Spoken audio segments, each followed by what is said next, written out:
All right, what's going on? Kevin Hope here with BallHer Hoops.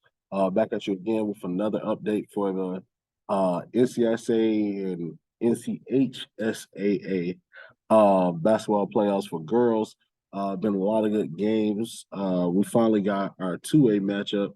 Wayne Country Day ended up winning against Greenfield, and Grace Christian won against O'Neill School. So those two will play a championship, kind of like we thought.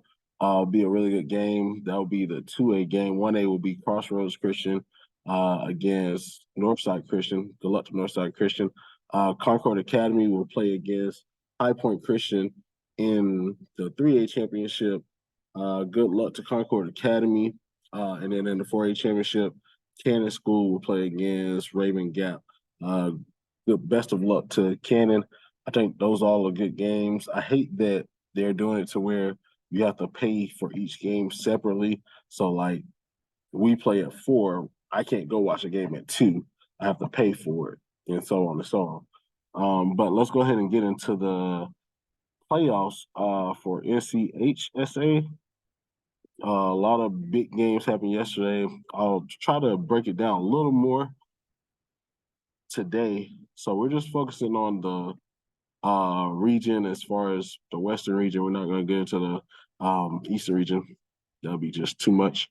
First game, Mount Heritage lost to Drawn. Drawn beat them by 10, which was a surprise win. Honestly, didn't think that would happen.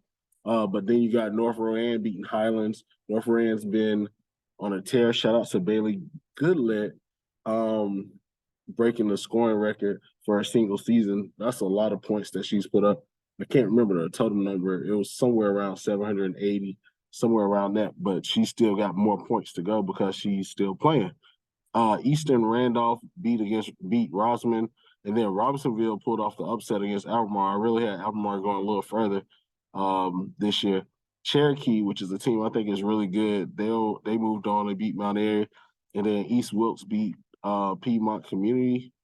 Bessemer won against Yawari. I always hate saying that name. They'll play against Bishop McGinnis, who beat North Stokes. So that's our 1A side. So then you got Bishop McGinnis versus Bessemer. I think that's going to be a really good game. Bishop McGinnis is probably the top tier team, but they should win that game. Then Cherokee and East Wilkes. I think Cherokee wins that one. East Randolph and Robinsonville. I think that's a toss up. I think East Randolph might win. I'm hoping North Rowan pulls off this upset and makes it to the next round. All these games will be Saturday. So we're going to go back to 2A. I'm doing this live. I've seen most of the winners, but not all of them. Randleman beat Hendersonville. East Rutherford. And I want to apologize because I knew East Rutherford was good, but when we were doing our brackets, it must have completely slipped my mind. This East Rutherford team is really good. They played some of our 4A public schools here in Charlotte. They played them really tough. They have a really good chance to beat Randleman. If you look at how much they're scoring, they scored 70 points in the first round. They scored 88 points last night. I don't know if you know, but that's a lot of points in any division. They're going to be a tough out for Randleman. I think it'll be a good game, but it's at Randleman. And last time I watched a game at Randleman, it was Shelby versus Randleman, and there was some really bad officiating. So I'm just going to say that. East Burke beat East Surrey. East Burke team is really good. Newton Conover beat Lincoln Charter. So that sets up a matchup. They play each other in a conference championship, and Newton Conover beat East Burke. East Burke beat them the first time, I think the first 2 times that they played, if I'm not mistaken. But then Newton Conover beat them in the conference championship. So this game has a little more meaning to it because Newton Conover's been really good. Surprised that they beat Lincoln Charter. Well, not really surprised. You got Cassie Geddes on your team. You're pretty much going to be in the game. Salisbury beat Forbush in a lot closer game than a lot of people may have thought. Salisbury will go on to play T.W. Andrews. T.W. Andrews was down in this game and came back and kind of turned it up. That team is looking good, but they have to go to Salisbury Saturday. It's going to be a tough one. Monroe beat North Surrey by 4, and then Shelby got a blowout win. They'll play each other I think Shelby should win that game and move on to that regional Final Four or the regional semis. Go to 3A.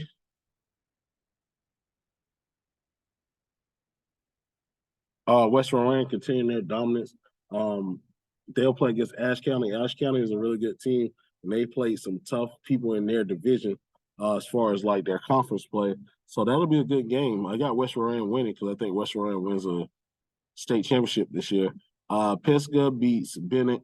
Pisgah will play Ben L. Smith. They beat West Henderson, and Ben L. Smith beat Northwest Cabarrus by 12. Shout out to Northwest Cabarrus. I think they'll be good again next year. They got some good pieces coming back. That's going to be a big game. I think Ben L. Smith wins that game and goes on to play against West Rowan. Hybrid lost to Freedom, surprising.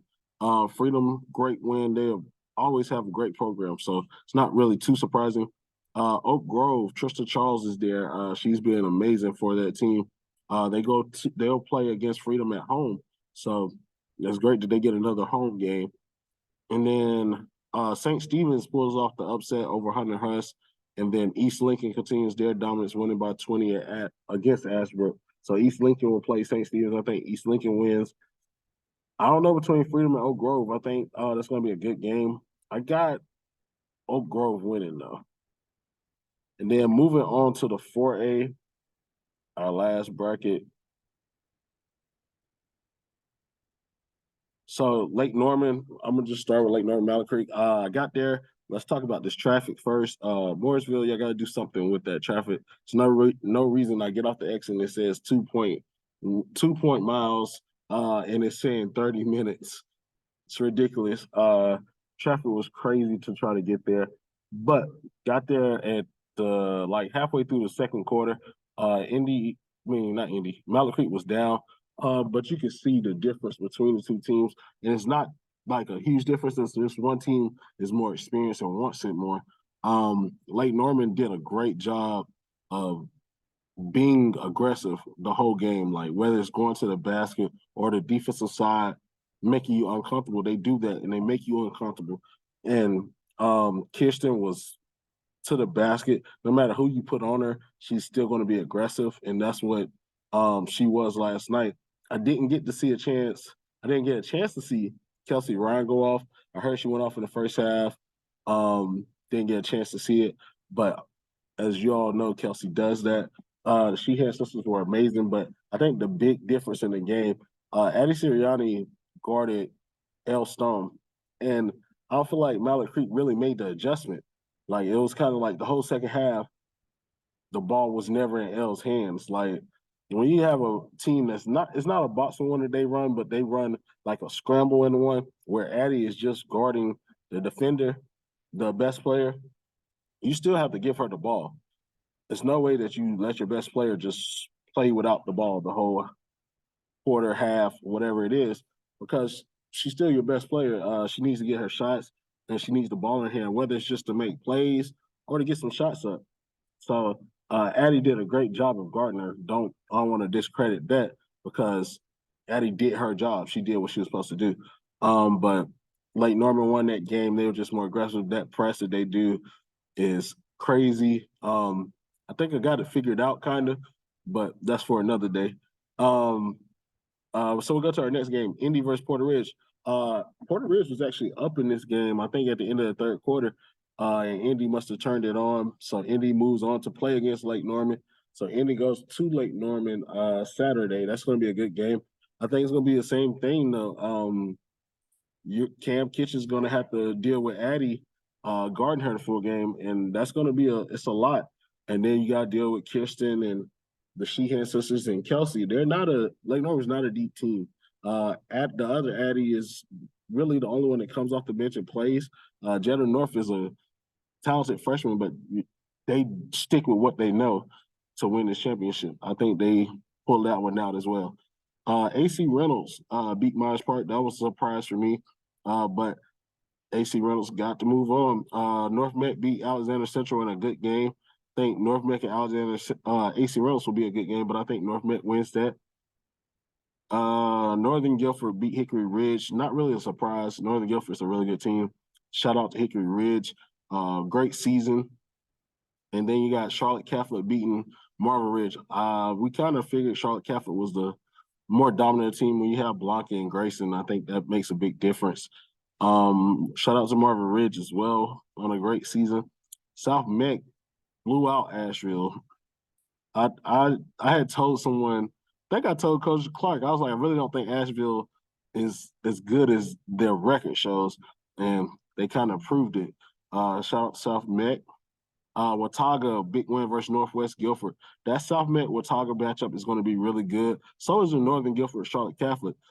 You got to realize there's 8 teams left. These are all really good teams. I think, like, if you did a power ranking, it would be kind of hard to rank them. Of course, I still think Lake Norman's the best, but I think South Met has a really good chance to beat Watauga. I think they have more depth as far as like players that can do a lot. But Watauga has Kate Sears. I think that she's going to keep them in that game. Charlotte Torgerson is really good as well. But I have South Met winning that game, and I have Charlotte Catholic upset Northern Guilford, giving them their first loss of the season, similar to what Chambers did last year. And then that South Met and Charlotte Catholic game will be really good. But that's it. Shout out to everyone that we see. We people that come up to us and speak to us at games. We love it. We like talking basketball. I think that's the biggest thing. Girls basketball needs to be at the forefront a lot more than it is. We have a lot of Charlotte teams that are really good, and Charlotte area teams that are really good. So shout out to y'all. BallHer Hoops. We're out.